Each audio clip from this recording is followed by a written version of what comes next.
Ça y est, votre bébé est né. Vous serez transféré de la salle de naissance vers la maternité environ 2 à 3 heures après l'accouchement. Le temps de profiter d'un long moment de peau à peau, de faire vos soins et de s'assurer que vous et votre enfant vous portez bien. Notre clinique a ouvert une nouvelle maternité en mai 2019. Il existe 3 types de chambres différentes, les chambres communes, les chambres individuelles et les chambres confort. Dans les chambres individuelles, votre partenaire peut rester dormir s'il le souhaite. Nous vous recommandons de faire une préadmission pour toutes les questions administratives et financières relatives à toute hospitalisation. Votre gynécologue ou sage-femme enverra en fin de grossesse une demande de préadmission pour la réservation de votre chambre. Vous devrez personnellement confirmer celle-ci au service d'admission au premier étage en face de l'accueil.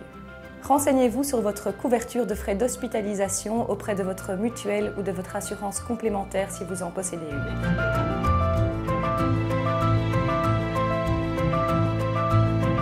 Pour la maman, vêtements confortables et adaptés à l'allaitement pour le jour et la nuit, sous-vêtements et soutien-gorge adaptés à l'allaitement, une trousse de toilette complète, serviettes de bain et gants de toilette, pantoufles, des vêtements pour la sortie. Pour le bébé, pyjama, body, vous pouvez en prévoir 2 par jour, bonnet, chaussettes, des moufles éventuellement, un sac de couchage si vous en avez un et des vêtements pour la sortie.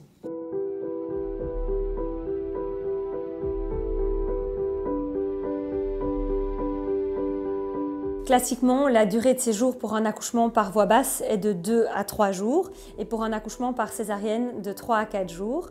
Ceci en sachant que le jour de l'accouchement ne compte pas et est considéré comme étant le jour 0.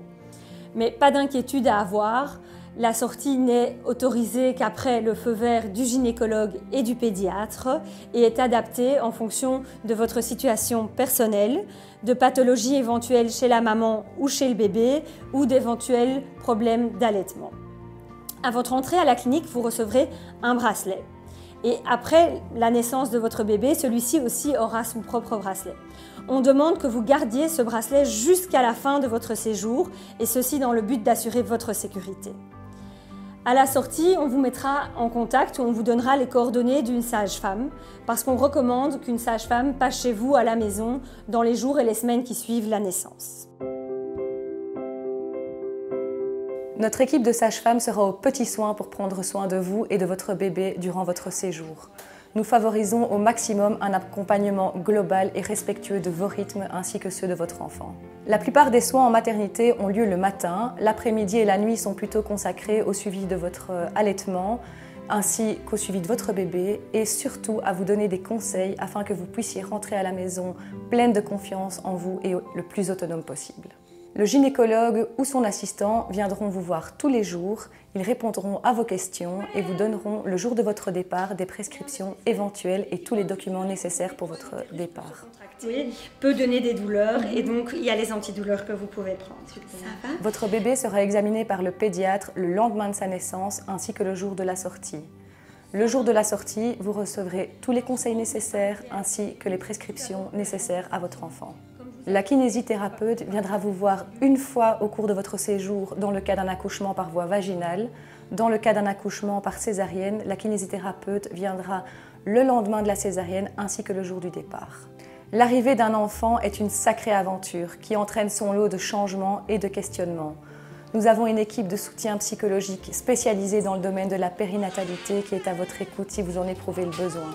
Bien évidemment, les sages-femmes sont à vos côtés tous les jours pour aussi vous soutenir et entendre toutes vos questions et inquiétudes éventuelles. L'ONE ou Kindenkeusin viendront au cours de votre séjour se présenter et expliquer leur mission. Ces 2 organismes nationaux proposent vaccination, suivi médical préventif, éducation à la santé pour votre enfant et ce gratuitement.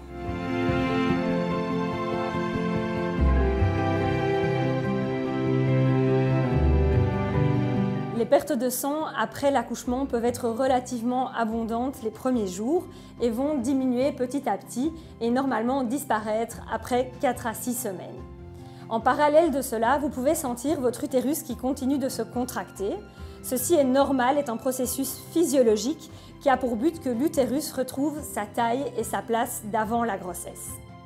Ce phénomène peut être augmenté lors de la tétée et de l'allaitement, car on sait que la tétée stimule la production d'une hormone, l'ocytocine, qui favorise ce processus d'involution utérine.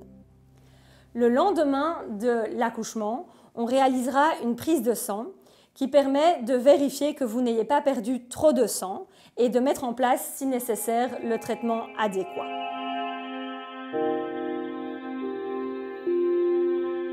Il est possible qu'après la naissance, des points de suture aient été placés au niveau de votre périnée.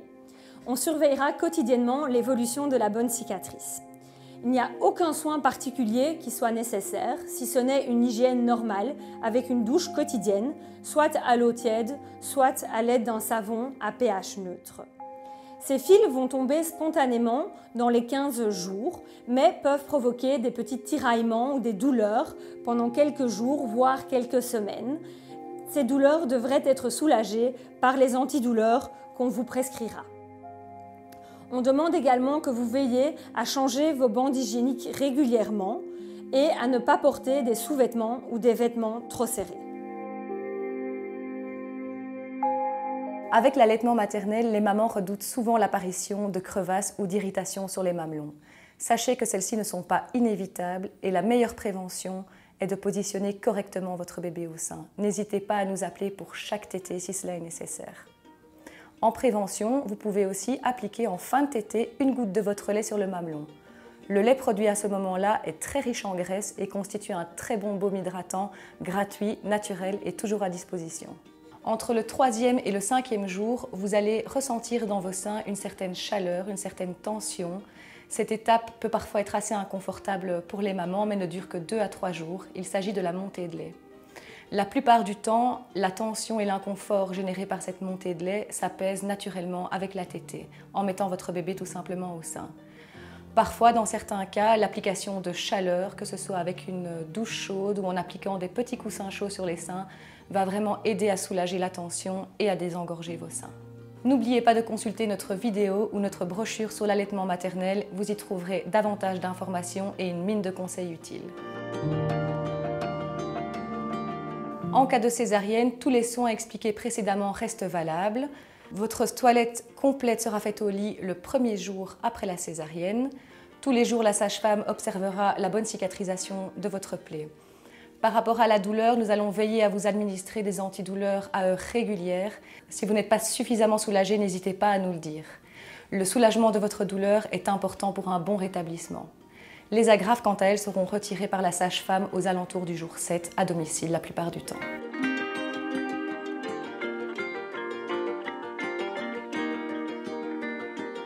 Votre bébé sera pesé tous les jours. Tous les bébés, sans exception, perdent du poids après la naissance. Cette perte peut aller jusqu'à 10% du poids de naissance. Cela peut être assez impressionnant pour les parents, mais pas d'inquiétude, c'est tout à fait normal. Vous allez voir que le poids de votre enfant se stabilisera aux alentours du 3e jour. Votre enfant fera son premier pipi et émettra ses premières selles, appelées méconium, en déant les premières 24 heures de vie.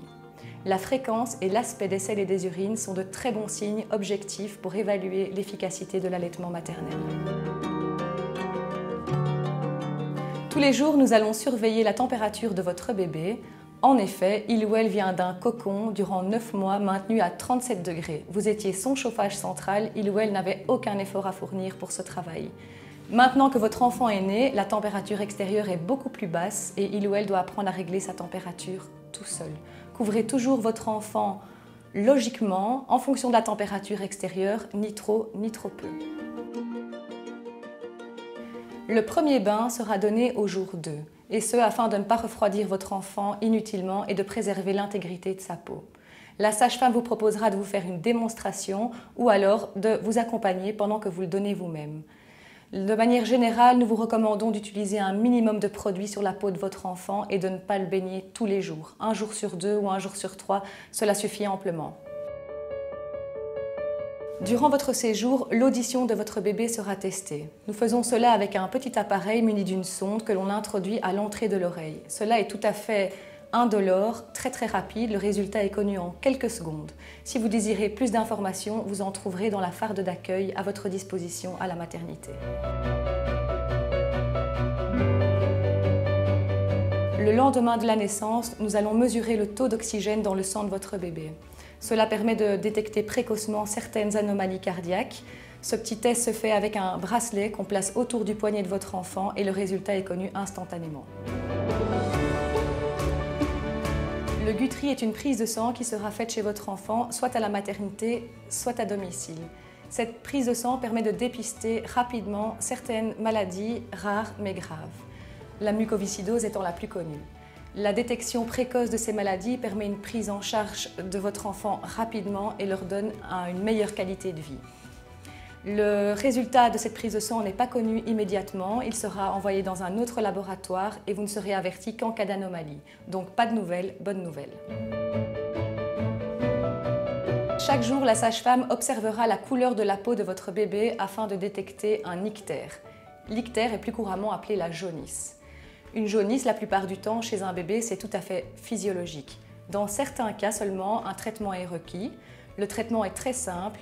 Il faut simplement placer votre enfant sous des petites lumières bleues, comme une sorte de petit banc solaire. C'est tout à fait indolore. Évidemment, vous pourrez prendre votre enfant de ces lampes pour le nourrir, pour le changer, pour le câliner, si nécessaire. Le traitement, la plupart du temps, se fait à côté de vous, en chambre, mais dans certains cas un petit peu plus sévères, il doit se faire en néonatologie. Quels que soient les examens que nous sommes amenés à réaliser chez votre enfant, vous êtes toujours invité à nous accompagner, vous ou votre partenaire. Vous et votre enfant restez 24 heures sur 24 au cours de votre séjour ensemble. Jamais nous allons vous séparer. Si il ou elle devait être hospitalisé en néonatologie, les parents sont les bienvenus 24 heures sur 24.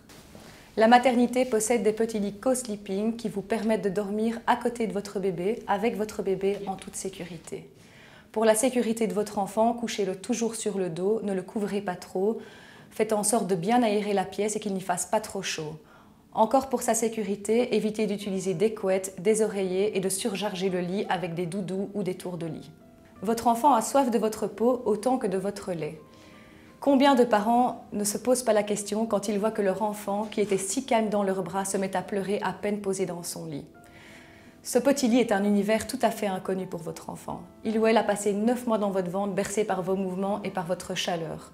Vous allez peut-être entendre de la part de votre entourage, qui est bien intentionné en vous disant cela, « Ne le prends pas trop dans les bras, tu vas en faire un capricieux ». Essayez vraiment de faire abstraction de ces conseils. Votre enfant a besoin d'être câliné en le rassurant, en répondant à ses besoins très très vite. Au contraire, vous allez créer des liens solides entre vous et vous lui donnez le meilleur départ possible dans la vie.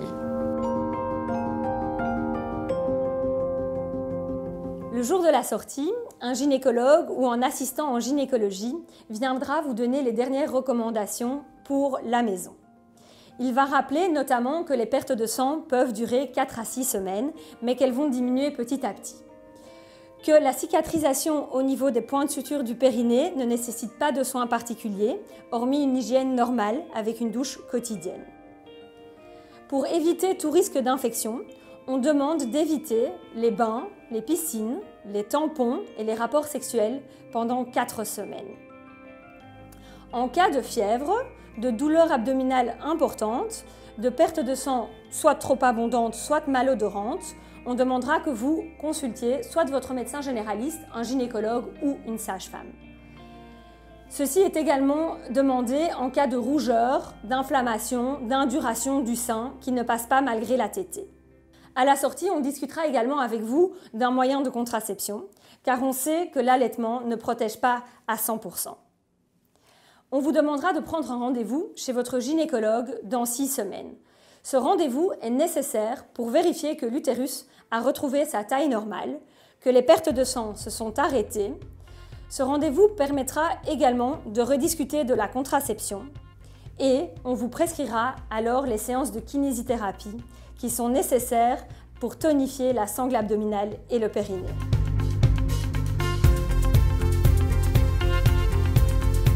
En cas de départ précoce, c'est-à-dire avant le jour 3, votre bébé devra être revu au jour 5 par le pédiatre. Nous avons mis en place à Saint-Jean, proche de la salle de naissance, une consultation spécifique pour les nouveau-nés. Votre bébé sera ainsi vu en toute sécurité. En cas de départ après le jour 3, cette première consultation chez un pédiatre se fera entre le 7e et 14e jour de vie. Quelques signes d'alerte doivent vous inciter à prendre rapidement contact avec votre pédiatre. Votre bébé fait de la fièvre, c'est-à-dire qu'il a une température supérieure ou égale à 38. Il présente des difficultés d'alimentation, c'est-à-dire qu'il ne s'alimente pas comme d'habitude ou qu'il vomit. Ou le comportement de votre bébé a changé. Il est plus somnolent ou beaucoup plus agité par exemple.